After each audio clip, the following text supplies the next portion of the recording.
I've been watching Dear Evan Hansen, so I've been riffing on suicide and depression, which are central to the plot, at least, of the Broadway musical, which is now a movie on HBO Max.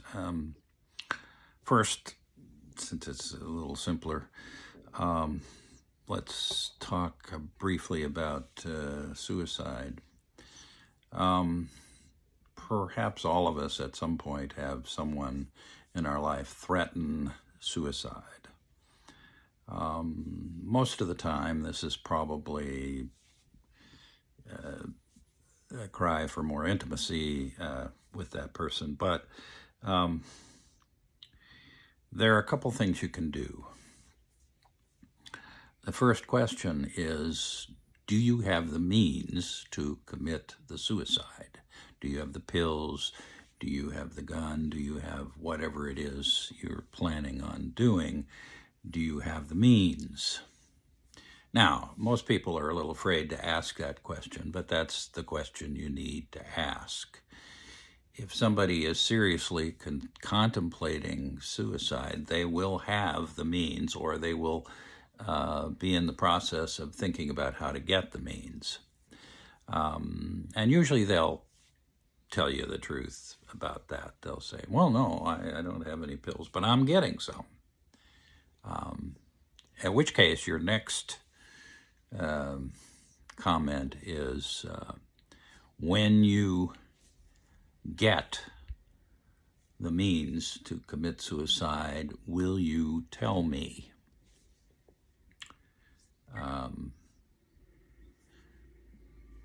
They might say no, but more than likely they'll say, what do you mean? And you can then follow that up by saying, how long, if you had the means of committing suicide, how long will you hold on to those means without committing it? How much time, in other words? An hour, a week, a month, 2 months, 6 months, how long? And the next after that is to negotiate with that person a specific time. You're saying to them, will you tell me that you have the means, and how long, once you have the means, will you hold on to those means without committing suicide? Now, it's a contract between two people, and you are saying to them, I don't want you to commit suicide, and I want you to have a contract with me, a no suicide contract. And most people, the vast majority of people, will live up to their contract if they will do it, if they will admit to that. That means you have to be clear in your purpose. Your purpose is to get a no suicide contract. If you can't get that, then you say, well, okay, let's go to the emergency room. And let's let the professionals handle this one. Okay, those are simple kinds of things. Do you have the means is the first question. Once you know they have the means, or they're in the process of getting the means, then establishing a no suicide contract is the second part of that. If they're unwilling to do that, then going to the ER is your third option. These are rather simple, but what they do for you is they put the burden on the person who suggests suicide. Okay, that's suicide. It's a simple way to think about what you can do. Don't be afraid. We're all afraid to talk to somebody about suicide when they say they want to commit it. But by and large, it's like any other human action. It is something that is that can possibly be, you can possibly form a no suicide contract with that person, and that person will more than likely live up to it. They may not want to, but they will,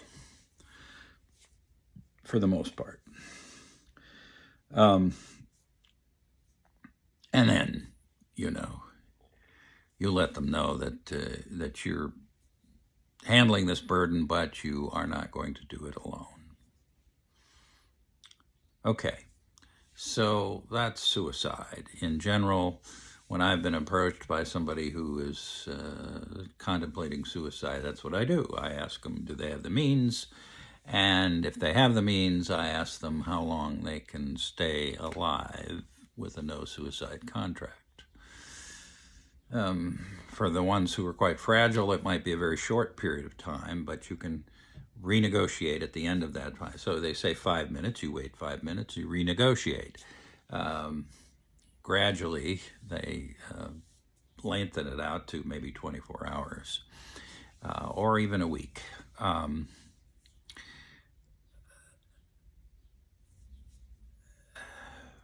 Okay. Well, the second area that I've been riffing on listening to dear Evan Hansen is depression. Depression is one of those odd things that sort of takes the social scales away from the filters that we have, and often the things that protect us from the difficulties of the world. What do I mean by that? Well, I mean by that if you're depressed, you tend to be sort of an ultimate realist. You are seeing things as they are without your own intervening rationalizations. One sees those rationalizations for what they are, which is pretension. Denial is pretentious. To deny something that's right there, that's happening,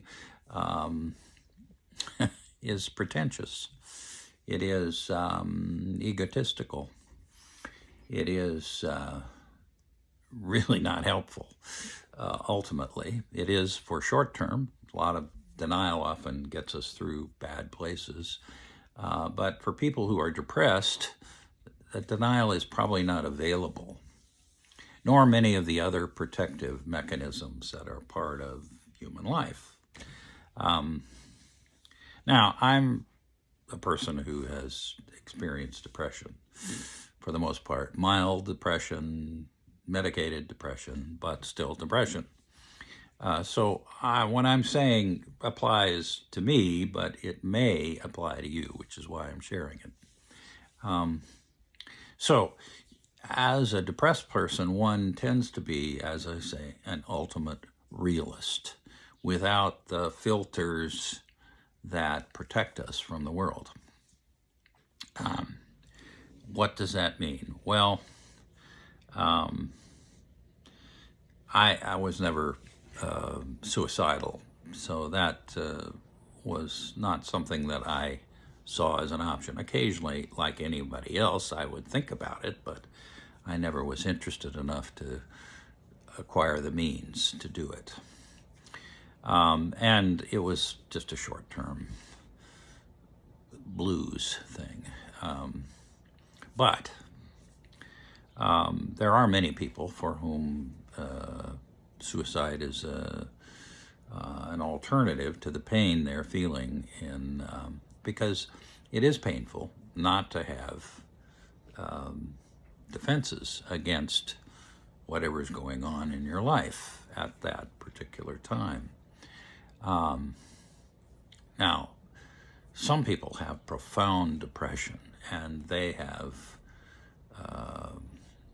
rather constant pain from that depression. They absolutely have nothing protecting them in their mind, no filters, no anything to protect them from the pain that the world causes them. And those people are often quite suicidal. And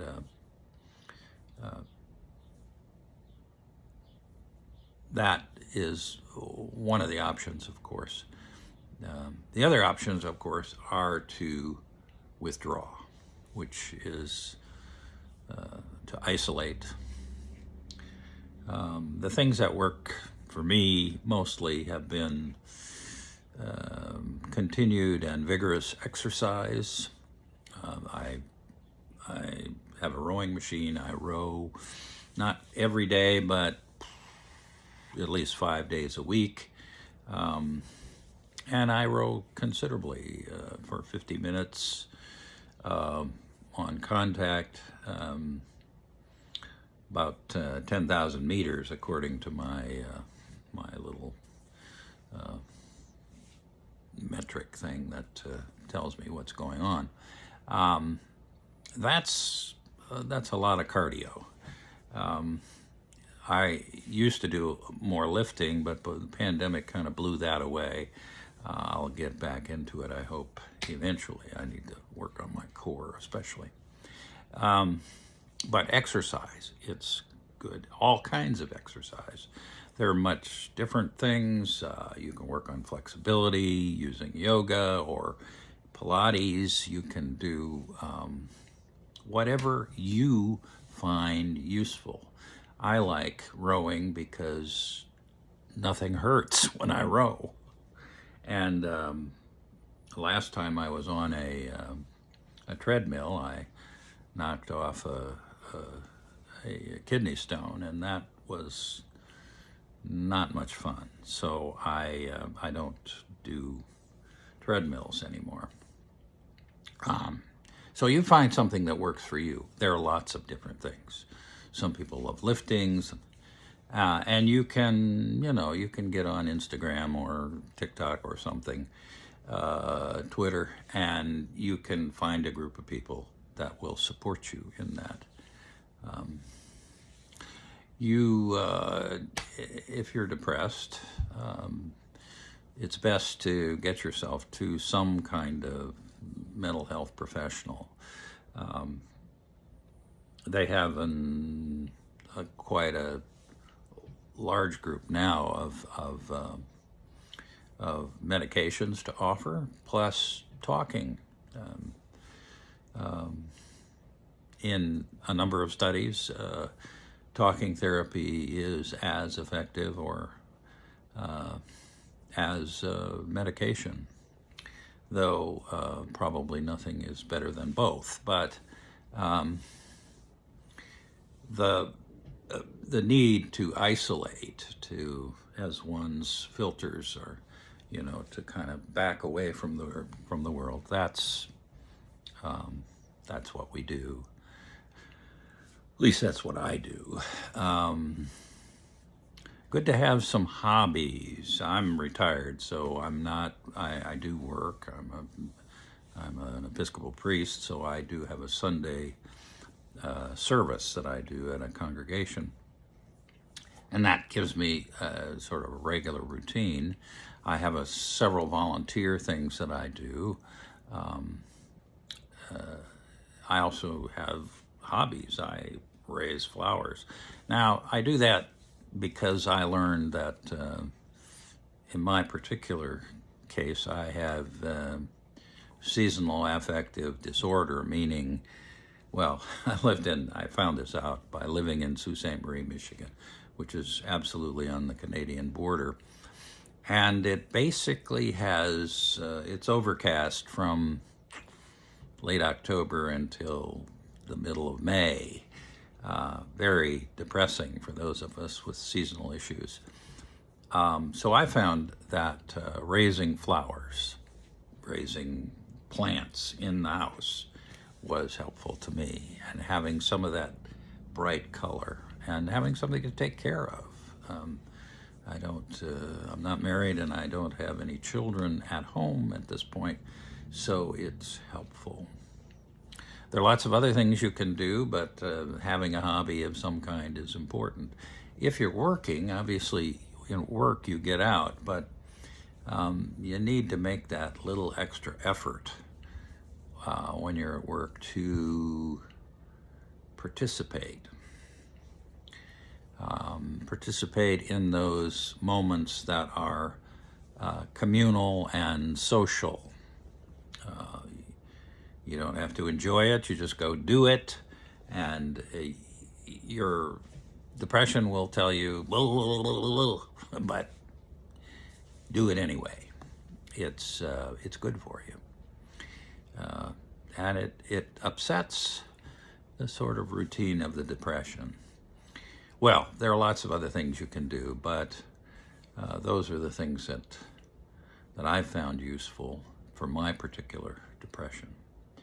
A lot of human life looks pretty pretentious from a depressed point of view, melancholy point of view, if you will.